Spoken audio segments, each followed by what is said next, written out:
बिस्मिल्लाहिर्रहमानिर्रहीम। This is Sajjad Ali and you are watching English made excellent YouTube channel पे आपको खुशामदीद। एक और वीडियो के साथ आपकी खिदमत में हाज़िर हूँ। जैसे कि आपको पता है कि पिछली वीडियो में हमने फ्यूचर कंटिन्यूअस टेंस डिस्कस किया था, तो एज़ पर शेड्यूल इस वीडियो में जो है हम प्रेजेंट परफेक्ट टेंस डिस्कस करेंगे। तो आइए सीखते हैं प्रेजेंट परफेक्ट टेंस। लेकिन वीडियो में आगे बढ़ने से पहले एक रिक्वेस्ट कि अगर आप इस चैनल पर नए हैं तो काइंडली मेरे चैनल को सब्सक्राइब करें, वीडियोस को लाइक करें और अपने दोस्तों के साथ शेयर करें। Thank you very much. जैसा कि मैंने आपको बताया कि इस वीडियो में हम प्रेजेंट परफेक्ट टेंस डिस्कस करेंगे। तो यूज़ जो है प्रेजेंट परफेक्ट टेंस का वो है the present perfect tense is use to express that an action began in the past and continue to the present. Basically ये टेंस हम ऐसे जुमलों के लिए इस्तेमाल करते हैं जो सेंटेंसेस या ऐसे काम जो हमने माजी में शुरू किए हों और वो आके हाल में जो है वो प्रेजेंट टाइम में ख़त्म हुए हों। जिस तरह इसका यूज़ है कि ये ज़मान ये ज़ाहिर करने के लिए इस्तेमाल किया जाता है कि कोई अमल माजी में शुरू हुआ और मौजूदा वक्त तक चला और ख़त्म हो गया। प्रेजेंट परफेक्ट सेंटेंसेस को अगर आप देखेंगे तो उनमें आपको पास्ट और प्रेजेंट दोनों का जो है वो रेफरेंस मिलता है। फॉर एग्ज़ाम्पल अगर उर्दू का एक जुमला बनाएं तो वो होगा मैं खाना खा चुका, ये पास्ट है और आखिर में लग जाएगा हूँ। इसी तरीके से उसने चाय पी, यहाँ तक ये पास्ट है, आखिर में लग जाएगा है। तो इसी तरीके से जब हम जुमले बनाएंगे तो उनमें पास्ट और प्रेजेंट दोनों का रेफरेंस होगा। फॉर एग्ज़ाम्पल एक और मैं आपको जुमला आपकी अंडरस्टैंडिंग के लिए दे दूँ, मैंने ये किताब पढ़ी है, मतलब पढ़ी तक ये पास्ट था, उसके आखिर में हम है लगा देंगे। तो इस तरह जो है वो उर्दू के सेंटेंसेस बनते हैं। या तो पढ़ी है लगाएंगे या चुका हूँ चुके हैं।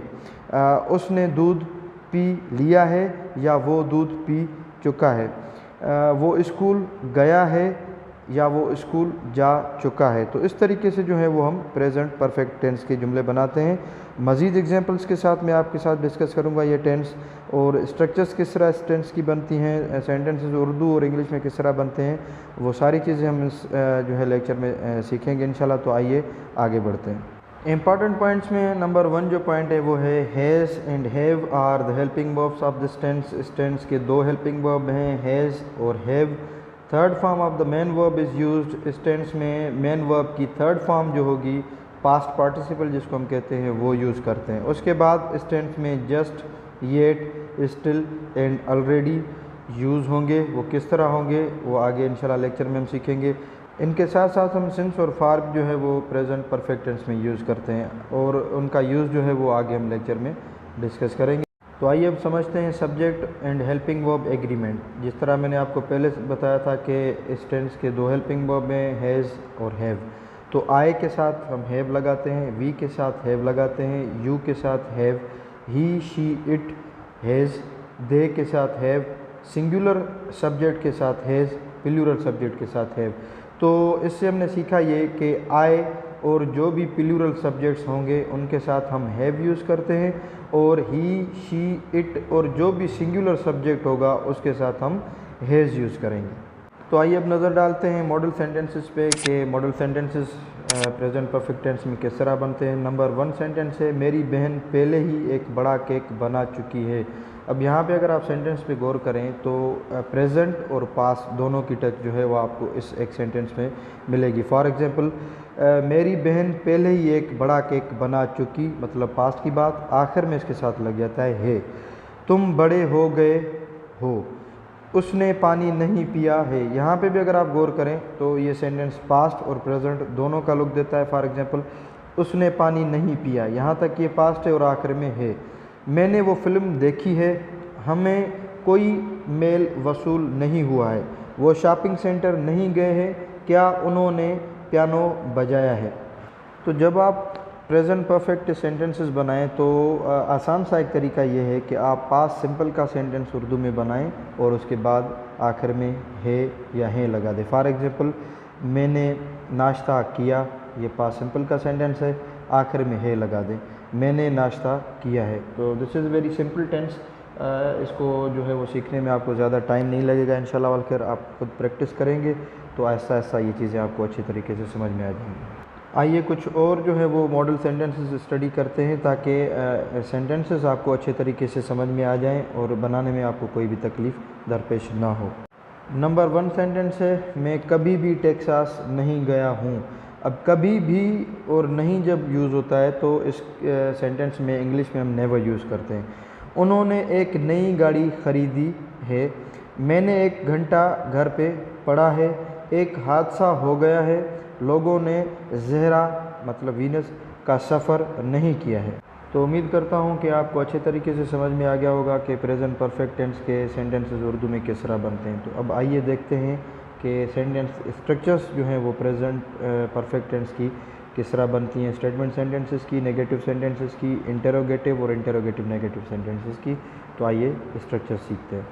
स्ट्रक्चर्स ऑफ सेंटेंसेस में सबसे पहले जो है वो है स्टेटमेंट सेंटेंसेस। स्टेटमेंट सेंटेंसेस में सबसे पहले हम सब्जेक्ट रखते हैं और उसकी मुनासबत से हैज़ या हैव रखेंगे। अगर सिंगुलर सब्जेक्ट है तो हैज़, अगर प्लूरल सब्जेक्ट है तो हैव। उसके बाद फिर मेन वर्ब की थर्ड फॉर्म रखेंगे और फिर ऑब्जेक्ट रखेंगे। फॉर एग्जांपल, एलेक्स ने 2 गैर मुल्की ज़बानों का मुतालिया किया है। एलेक्स क्योंकि सिंगुलर सब्जेक्ट है तो इसके साथ हैज़, एलेक्स हैज़।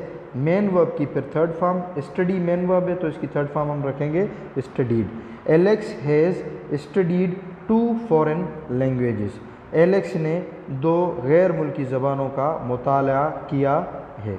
इसी तरीके से नेगेटिव सेंटेंसेस जब हम बनाएंगे तो सबसे पहले सब्जेक्ट, उसके बाद हैज़ या हैव सब्जेक्ट की मुनासबत से हवाले से, उसके बाद फिर नॉट, फिर मेन वर्ब की थर्ड फॉर्म, उसके बाद फिर ऑब्जेक्ट। तुम घर नहीं गए हो, you have not gone home.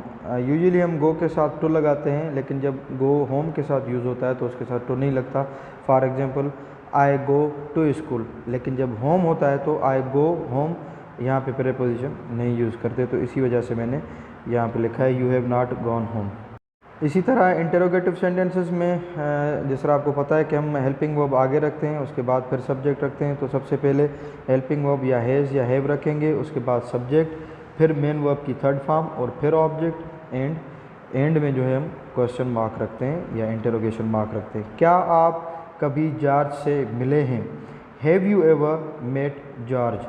तो यहाँ पे अगर आप देखें तो हैव यूज़ हुआ है एज ए हेल्पिंग वर्ब, क्योंकि यू जो है वो प्लूरल सब्जेक्ट है। उसके बाद कभी भी के लिए या कभी के लिए एवर यूज़ हुआ है और मेन वर्ब की थर्ड फॉर्म यूज़ की है हमने। इसी तरीके से इंटरोगेटिव एंड नेगेटिव सेंटेंसेस हम बनाते हैं। तो सबसे पहले हेल्पिंग वर्ब्स रखेंगे, या तो हैज़ या हैव, उसके बाद सब्जेक्ट, फिर नॉट, उसके बाद मेन वर्ब की थर्ड फॉर्म, फिर ऑब्जेक्ट और आखिर में क्वेश्चन मार्क। क्या उसने रात का खाना नहीं खाया है? Has he not eaten his dinner? I hope कि आपको सेंटेंस स्ट्रक्चर्स जो हैं वो समझ में आ गई होंगी और इंशाल्लाह आप सेंटेंसेस जो हैं वो उर्दू और इंग्लिश दोनों जो है लैंग्वेजेस में बना लेंगे। तो आइए अब बढ़ते हैं कॉन्ट्रैक्शंस की तरफ, देखते हैं कॉन्ट्रैक्शंस प्रेजेंट परफेक्ट टेंस में किस तरह बनती हैं। कॉन्ट्रैक्शंस का मतलब ये होता है कि या तो सब्जेक्ट और हेल्पिंग वर्ब को जो है वो मिला के शॉर्ट फॉर्म बनाएं, या हेल्पिंग वर्ब और नॉट को मिला के जो है हम कॉन्ट्रैक्शन बनाते हैं। तो आइए देखते हैं प्रेजेंट परफेक्ट टेंस में कॉन्ट्रैक्शंस किस तरह बनती हैं। तो आई के साथ जिस तरह आपने लेक्चर में सीखा कि हैव लगता है, तो आई हैव को जब हम मिलाएंगे कॉन्ट्रैक्ट करेंगे तो वो हो जाएगा आईव, और we have we've, you have you've, he has his.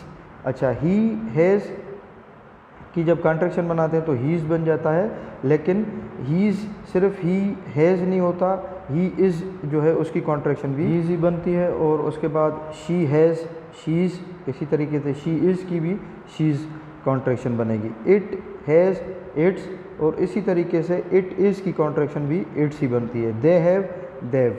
अब जब हेल्पिंग वर्ब और नॉट को मिलाएंगे तो वो कॉन्ट्रैक्शन बनेगी। फॉर एग्जांपल, हैव नॉट की हैवेंट, हैव नॉट हैवेंट, और हैज़ नॉट की हैज़ेंट। तो इसी तरीके से हम पॉजिटिव और नेगेटिव कॉन्ट्रैक्शंस बनाते हैं प्रेजेंट परफेक्ट टेंस में। आइए अब इन कॉन्ट्रैक्शंस को हम सेंटेंसेस की हेल्प से सीखने की कोशिश करते हैं कि ये कॉन्ट्रैक्शंस हम सेंटेंसेस में किस तरह यूज़ करते हैं। तो यहाँ पे अगर आप देखें तो एक टेबल बनी हुई है जिसमें 3 कॉलम्स हैं, नेगेटिव सेंटेंसेस कॉन्ट्रैक्शन और इंटरोगेटिव एंड नेगेटिव सेंटेंसेस की कॉन्ट्रैक्शन। तो number 1, I have not seen him for 2 days। I haven't seen him for 2 days। Haven't I seen him for 2 days। He has not completed his work yet। he hasn't completed his work yet। hasn't he completed his work yet। they have still not painted the house। they haven't still painted the house। Haven't they still painted the house. यहाँ पे मैंने as an example सिर्फ 3 जो हैं वो sentences लिखे हैं आपकी अंडरस्टैंडिंग के लिए। आप जो है ख़ुद से भी सेंटेंसेस बनाएं और उनकी कॉन्ट्रैक्शन करें, सेंटेंसेस की प्रैक्टिस करें, अपने सेंटेंसेस बनाएं ताकि आपको जो कॉन्सेप्ट है प्रेजेंट परफेक्ट टेंस का या दूसरे टेंसेस का वो अच्छे तरीके से उसके ऊपर ग्रिप हो जाए। अदरवाइज़ अगर आप प्रैक्टिस नहीं करेंगे तो ये एक बार आप लेक्चर देखेंगे उस वक्त तो फॉर टाइम बिंग आपको हो सकता है समझ में आ जाए चीज़ें, लेकिन बाद में हो सकता है कि आपसे काफ़ी चीज़ें जो है वो मिस हो जाएं। जिस तरह हमने पिछले लेक्चर्स में जो है वो टेंसेस में शॉर्ट आंसर्स देना सीखे थे, इस टेंस में भी जो है हम शॉर्ट आंसर सीखेंगे। तो सबसे पहले सेंटेंस है have you called him, yes I have, या अगर नेगेटिव होगा तो नो आई हैव नॉट या no I haven't. Has she tried again, क्या उसने दोबारा कोशिश की है, yes he has, no he has not या no he hasn't. Have they taken class, yes they have, no they have not, no they haven't. Haven't he joined the team, yes he has, no he has not, no he हैज़ंट। यहाँ पे मैं आपको बताता चलूँ कि ये जो short answers और कॉन्ट्रैक्शंस होती हैं ये सिर्फ़ और सिर्फ हम इनफॉर्मल लैंग्वेज में और स्पोकन लैंग्वेज में यूज़ करते हैं। ये कॉन्ट्रैक्शंस और शॉर्ट आंसर्स कभी भी फॉर्मल राइटिंग में यूज़ नहीं होते। इनफॉर्मल और फॉर्मल में मैं फ़र्क जो है वो पिछले लेक्चर्स में कंटिन्यूसली डिस्कस करता आया हूँ। अगर आपने वो लेक्चर्स नहीं देखे तो काइंडली वो लेक्चर्स देखें। मैं उन लेक्चर्स की जो है वो लिंक्स इस लेक्चर में जो है वो डाल दूँगा डिस्क्रिप्शन में, तो काइंडली वो जाके आप देख लें ताकि आपका कॉन्सेप्ट जो है वो क्लियर हो जाए फॉर्मल और इनफॉर्मल लैंग्वेज के हवाले से। अब आ जाते हैं क्वेश्चन टैग्स। क्वेश्चन टैग्स में हम पॉजिटिव क्वेश्चन टैग्स और नेगेटिव क्वेश्चन टैग्स सीखते हैं। 2 कॉलम्स बने हुए हैं। नंबर 1 सेंटेंस नंबर 1 कॉलम में है he has bought a car, has he, उसने एक गाड़ी ख़रीदी है, क्या ख़रीदी है। दे हैव टेकन टेस्ट, उन्होंने टेस्ट दिया है। हैव दे, क्या उन्होंने दिया है। We have missed the train, हमने ट्रेन मिस कर दी है। हैव वी, क्या हमने कर दी है। She has should a dress, has she, उसने एक ड्रेस सिला है, क्या सिला है। और स्टूडेंट्स हैव रिटन एन ऐसे, शागिर्दों ने एक ऐसे लिखा है। हैव दे, क्या उन्होंने लिखा है। और नेगेटिव क्वेश्चन टैग्स होंगे यू हैव कुक्ड फूड, आपने खाना पकाया है। हैवेंट यू, क्या आपने नहीं पकाया। Kids have played game, haven't they, बच्चों ने खेल खेला है, क्या नहीं खेला। Teacher has announce the result, hasn't he, टीचर ने रिज़ल्ट अनाउंस या नतीजा अनाउंस किया है, क्या नहीं किया। It has rained for 2 hours, 2 घंटे तक बरसात हुई है। हैज़ंट इट, क्या नहीं हुई। आखिर में है इट हैज़ ईटन कुकीज़, उसने बिस्किट्स खाए हैं या कुकीज़ खाए हैं। हैज़ंट इट, क्या उसने नहीं खाए हैं। तो मुझे उम्मीद है कि यहाँ तक आपको लेक्चर अच्छे तरीके से समझ में आ गया होगा इंशाल्लाह, और आपको जो है वो सेंटेंसेस बनाने में, क्वेश्चन टैग्स बनाने में, शॉर्ट आंसर्स देने में या बनाने में कोई भी दिक्कत पेश नहीं आएगी इंशाल्लाह वल खैर। But what matters the most is कि आप प्रैक्टिस करें, खुद से घर पे सेंटेंसेस बनाएं, सेल्फ स्टडी करें ताकि ये चीज़ें आपको अच्छे तरीके से समझ में आएगी। जिस तरह लेक्चर की स्टार्टिंग में मैंने आपको बताया था इंपॉर्टेंट पॉइंट्स में कि इस टेंस में जो है हम जस्ट, येट, स्टिल और ऑलरेडी का जो है वो इस्तेमाल करते हैं। ये मैंडेटरी होता है प्रेजेंट परफेक्ट टेंस में। आप कोई भी फॉरेन ऑथर्स की बुक्स अगर रेफ़र करेंगे तो आपको ये चीज़ें वहाँ पे मिलेंगी। तो आइए देखते हैं कि जस्ट, येट, स्टिल, ऑलरेडी इनकी मीनिंग क्या है और ये सेंटेंसेस में किस तरह यूज़ होते हैं और क्यों यूज़ होते हैं। तो आइए देखते हैं इनका यूज़। तो नंबर 1 है just. Just used with the present perfect tense means a short time before. Just मतलब थोड़ा ही टाइम पहले या थोड़ी ही मुद्दत पहले। For example I have just seen Susan coming out of the cinema, मैंने अब थोड़ी ही देर पहले सुजन को सिनेमा हॉल से बाहर आते देखा है या सिनेमा से बाहर आते देखा है। Mike has just called, Mike ने अभी अभी कॉल की है। Can you ring him back please, क्या आप उसको दोबारा कॉल करेंगे। तो मतलब जस्ट हम ऐसे एक्सप्रेशंस के लिए यूज़ करते हैं या ऐसे कामों के लिए जो अभी अभी थोड़ी देर पहले अ शॉर्ट टाइम बिफोर वो हो चुके हों। तो इसमें एक नोट भी है आखिर में कि just comes between the auxiliary verb has या have and the past participle, मतलब हेल्पिंग वर्ब और मेन वर्ब के बीच में हम यूज़ करते हैं। जिस तरह I have just, I have helping verb है, फिर जस्ट, फिर सीन मेन वर्ब हम यूज़ करते हैं। तो I have just seen Susan coming out of the cinema, या I have just had my tea, मैंने अभी अभी चाय पी है या मैं अभी अभी चाय पी चुका हूँ। उसके बाद है yet. Yet used with the present perfect means at any time up to now, मतलब अभी तक, पिछले वक्त से लेके अभी तक। We use it to emphasise that we expect something to happen soon. ये येट जो अब हम यूज़ करते हैं तो हमारा मकसद ये होता है कि हम किसी काम को की उम्मीद करते थे कि ये काम हो चुका होगा। Yet in this context is only used in negative sentences and questions. तो येट जो होता है वो नेगेटिव सेंटेंसेस और क्वेश्चंस के लिए हम यूज़ करते हैं। For example, have you finished your homework? I haven't finished it yet. अब जब वो क्वेश्चन कर रहा है कि have you finished your homework, मतलब वो ये उम्मीद कर रहा है या एक्सपेक्ट कर रहा है कि वो अभी तक ये काम कर चुका होगा। तो आगे से जवाब आता है I haven't finished it yet, मैंने अभी तक ये काम पूरा नहीं किया। I will do it after dinner, मैं इसको रात के खाने के बाद करूँगा। दूसरा है वेयर सैम, सैम कहाँ है? ही हैज़ंट अराइव्ड येट, वो अभी तक नहीं पहुँचा। अब जब वो क्वेश्चन करने वाला क्वेश्चन करता है तो मतलब वो ये एक्सपेक्ट करता है कि अभी तक वो सैम जो है वो आ चुका होगा, लेकिन आगे से जवाब आता है कि ही हैज़ंट अराइव्ड येट, मतलब वो अभी तक नहीं पहुँचा।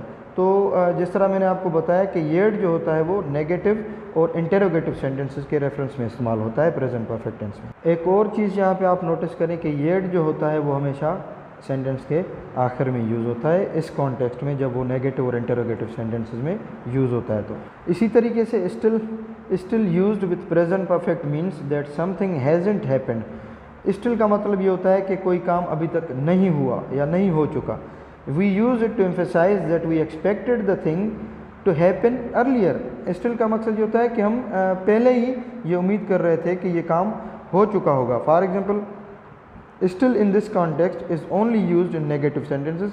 जब हम इस कॉन्टेक्स्ट में, इस रेफरेंस में यूज़ कर रहे हों स्टिल को, कि हम एक्सपेक्ट कर रहे हों कि ये काम हो चुका होगा, तो नेगेटिवली हम यूज़ करते हैं, इसको पॉजिटिवली यूज़ नहीं करते। For example, I have been waiting for an hour and the bus still hasn't come. मैं 1 घंटे तक इंतज़ार करता रहा हूँ लेकिन बस अभी तक नहीं पहुँची। They have promised me that report yesterday but they still haven't finished it. उन्होंने मुझसे वादा किया था कल कि ये रिपोर्ट कल तक आ जाएगी, लेकिन उन्होंने अभी तक इसको मुकम्मल नहीं किया। She still hasn't replied to my email. उसने अभी तक मेरी ईमेल का जवाब नहीं दिया। Maybe she is on holiday, हो सकता है वो छुट्टियों पर हो। Still comes between the subject and auxiliary verb. Still भी जो है वो सब्जेक्ट और ऑक्सिलरी वर्ब के बीच में यूज़ होती है। For example, bus still hasn't come या she still hasn't replied to my email. तो इसी तरीके से जो है वो स्टिल को हम यूज़ करते हैं। आखिर में ऑलरेडी भी जो है वो तकरीबन जो है वो स्टिल वाले ही सेंस में यूज़ होती है। For example, already used with the present perfect means before now, मतलब इससे पहले, इस वक्त से पहले के ज़िमरे में हम यूज़ करते हैं। We use it to emphasise that something happened before something else or earlier than expected. इसका मतलब ये होता है कि कोई काम जो है वो किसी दूसरे काम से पहले जो है वो एक्सपेक्टेड था, मतलब वो हो चुका होगा, ये एक्सपेक्टेड था, या किसी एक्सपेक्टेड टाइम से पहले जब हम कोई चीज़ एक्सपेक्ट करते हैं तो उसके लिए हम ऑलरेडी यूज़ करते हैं। For example, I have already spent my salary and it's 2 weeks before paid. मतलब मैंने अपनी तनख्वाह पहले ही खर्च कर दी है और ये तनख्वाह से 2 हफ्ते पहले है। He wanted to see sudden risk but I have already seen it. वो अचानक ख़तरा देखना चाहता था लेकिन मैं उसे पहले ही देख चुका हूँ। The train's left already. The train's मतलब train has, the train's left already, train पहले ही जा चुकी है। Already can come between the auxiliary and the main verb or at the end of the class. मतलब ऑलरेडी ऑक्सिलरी वर्ब और main verb के बीच, मतलब हेल्पिंग वर्ब और मेन वर्ब के बीच में या तो यूज़ हो सकती है या पूरे क्लास के आखिर में, जिस तरह आखिरी सेंटेंस में है, the train's left already, train पहले ही जा चुकी है। और अब सिंस और फॉर का यूज़, जिस तरह मैंने आपको पहले बताया था लेक्चर में कि इस टेंस में सिंस और फॉर भी यूज़ होता है। अब सिंस और फॉर में काफ़ी स्टूडेंट्स को कन्फ्यूजन होती है कि सिंस किस लिए इस्तेमाल होता है और फॉर किस लिए इस्तेमाल होता है। तो मैं आपकी अंडरस्टैंडिंग के लिए बता दूं कि सिंस जो अब हम यूज़ करते हैं तो वो एक पॉइंट ऑफ टाइम होती है कि कहाँ से शुरू हुआ था कोई काम, पूरा अरसा नहीं होता। मतलब 1920 से, 10 बजे से, सुबह से, तो ये एक पॉइंट ऑफ टाइम होती है जिसके लिए हम सिंस यूज़ करते हैं। For example, I have worked here since 2008। मैंने यहाँ पे 2008 से काम किया है। अब यहाँ पे 2008 से एक पॉइंट ऑफ टाइम है, यहाँ पे पूरा अरसा जो है वो नहीं बता रहा कि कितना काम किया है। She is lived in New York since 2014, वो न्यूयॉर्क में 2014 से रही है या रह चुकी है। You have had that cold since last month, आपको पिछले महीने से इतनी सर्दी लगी है। He is taken part in 4 conference calls since 9:30, उसने 9:30 से 4 कॉन्फ्रेंस कॉलों में हिस्सा लिया है। उम्मीद करता हूँ आपको सिंस का जो है वो कॉन्सेप्ट समझ में आ गया होगा। अब फार को स्टडी करते हैं। फार को स्टडी करने के बाद आपको सिंस और फार में जो है वो मज़ीद अच्छे तरीके से डिफरेंस समझ में आ जाएगा। तो आइए देखते हैं फॉर किस तरह यूज़ होता है और फार का मकसद क्या होता है सेंटेंस में। जिस तरह मैंने आपको बताया कि सिंस जो है एक पॉइंट ऑफ टाइम के लिए यूज़ होता है और फार जो होता है वो एक पीरियड ऑफ टाइम के लिए यूज़ होता है। पॉइंट ऑफ टाइम मतलब कहाँ से काम शुरू हुआ, और पीरियड ऑफ टाइम का मतलब ये होता है कि कितना अरसा वो काम चला। For example we use for with a period of time for 2 years, for 8 hours, for long time. For example I have had this car for 3 months, मैंने ये कार 3 माह तक रखी है। अब फॉर 3 months मतलब ये टोटल अरसा बता रहा है। She is worked there for 10 years, उसने वहाँ पे 10 साल तक काम किया है। अब 10 साल पॉइंट ऑफ टाइम नहीं है, ये पीरियड ऑफ टाइम है, मतलब टोटल अरसा कितना। देव लिव्ड हेयर फॉर 40 years, वो यहाँ पे 40 साल तक रहे हैं। He is played with that toy for hours, वो इस खिलौने के साथ घंटों तक खेलता रहा है या खेला है। इट हैज़न्ट स्नोड फॉर ईयर्स, यहाँ पे बरसों तक बर्फ़ नहीं पड़ी। आई होप कि आपको सिंस और फार में जो है डिफरेंस का पता चल गया होगा। मैं एक बार फिर आपके लिए जो है वो रिपीट कर लेता हूँ कि सिंस जो होता है एक पॉइंट ऑफ टाइम मतलब कहाँ से ये काम शुरू हुआ, और पीरियड जो होता है वो एक पूरा अरसा बताता है कि कितने अरसे तक वो काम चला। तो अब प्रैक्टिस सेंटेंसेस की तरफ बढ़ते हैं। मैंने 4 स्लाइड्स जो हैं वो ऐड की हैं प्रैक्टिस की। तो आइए देखते हैं स्लाइड नंबर 1, सेंटेंस किस तरह उर्दू के बनते हैं और उनको इंग्लिश में किस तरह ट्रांसलेट किया जाता है। प्रैक्टिस स्लाइड नंबर 1, मेरी बहन पहले ही एक बड़ा केक बना चुकी है।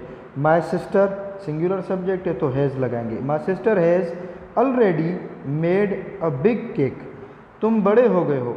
यू हैव ग्रोन अप, उसने पानी नहीं पिया है। She has not drunk water, मैंने वो फिल्म देखी है। I have watched that movie, क्या उसने रात का खाना नहीं खाया है। एलेक्स ने 2 गैर मुल्की ज़बानों का मुताला किया है। Alex has studied 2 foreign languages, वो लाइब्रेरी गई है। She has gone to library, तुम घर नहीं गए। You have not gone home, वो बरसों से यहाँ नहीं रहे हैं। They have not lived here for years, यहाँ पे आप नोटिस करें कि बरसों मतलब एक अरसा, एक पीरियड ऑफ टाइम है, तो उसके लिए फॉर यूज़ हुआ हुआ है। मैंने अपना बटुआ कहाँ छोड़ा है। Where have I left my wallet, मेरी बहन चाबी खो चुकी है। My sister has lost the key, उसने ये पिज़्ज़ा कभी नहीं खाए हैं। कभी नहीं मतलब never. She has never eaten these pizzas, फौज उस शहर पर 2 बार हमला कर चुकी है। Army has attacked this city twice, आपने कंसर्ट में मैडोना को सुना है। Have you listened Madonna in concert, ये जो है वो सवालिया लहजा था, तो इसके लिए हमने जो है वो सेंटेंस को इंटरोगेटिव जो है वो टाइप ऑफ सेंटेंस में ट्रांसलेट किया है। Have you listened Madonna in concert, आपने कंसर्ट में मैडोना को सुना है। Practice slide 4 which is the last slide of this lecture, उसमें सबसे पहले सेंटेंस है हमें कोई मेल मौसूल नहीं हुआ है। We haven't received any mail, वो शॉपिंग सेंटर नहीं गए हैं। They have not gone to shopping mall, या they haven't gone to shopping mall, क्या उन्होंने पियानो बजाया है। हैव दे प्लेड पियानो, और आखिर में साइंसदानों ने एटम को तकसीम कर दिया है। Scientist have split the atom. उम्मीद करता हूँ आपको ये लेक्चर जो है वो समझ में आ गया होगा इंशाल्लाह वल खैर, और आप जब प्रेजेंट परफेक्ट टेंस यूज़ करेंगे तो आपको कोई भी जो है वो मुश्किल पेश नहीं आएगी इंशाल्लाह। तो अगर आपको ये वीडियो पसंद आई और आप इस चैनल पे नए हैं, तो अगर आप इस चैनल को सब्सक्राइब करेंगे तो मुझे बहुत ज़्यादा खुशी होगी और मेरी हिम्मत अफजाई होगी। तो मिलते हैं फिर अगले लेक्चर में which is past perfect tense. तब तक के लिए मुझे इजाज़त दीजिए। अपना और अपने अहलो अयाल का बहुत ज़्यादा ख्याल रखिएगा। अल्लाह हाफिज़।